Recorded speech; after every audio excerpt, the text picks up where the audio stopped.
day in my life. Eto nga ang pingpongerang ina nyo na lakwatserang ina nyo for today. At nasa Pasig nga tayo. Saan nga ba tayo pupunta at bakit tayo nasa Pasig? Robinson Circle? Anong meron dyan? Yes, andito tayo sa Robinson Circle kung saan pupuntahan natin ang store ni Vern. At ito nga yung Manila Cheesesteak.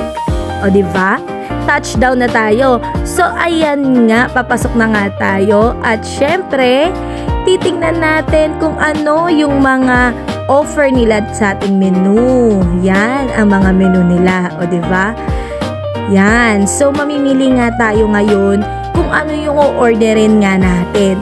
So ako, ang napili ko nga dito is yung cheesesteak, rice and steak and eggs.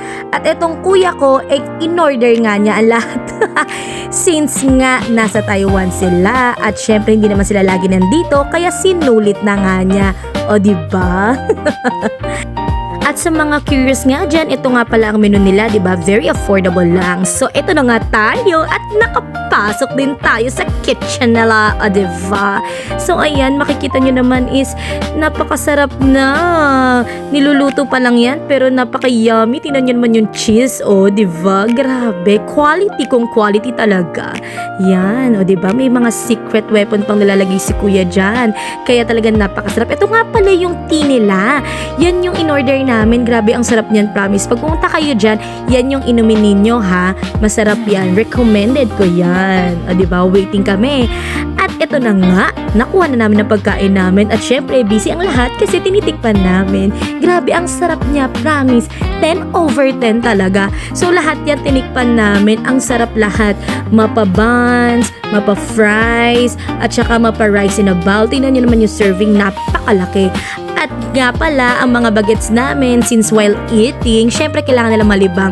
May pa-movie pa nga sila, Zootopia, para sa mga bagetchi, o diba? Kaya tahimik sila, walang takbuhan.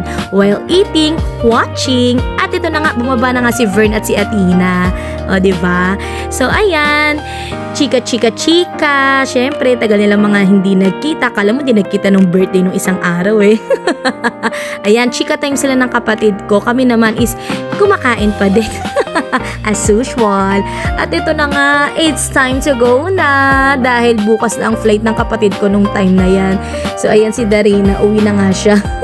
Na para bang ayaw nila maghiwalay. Uwi na tayo. At ito na nga, uwi na nga talaga kami. So, yun lang po. At ito nga yung mga kinain namin. Thank you so much for watching.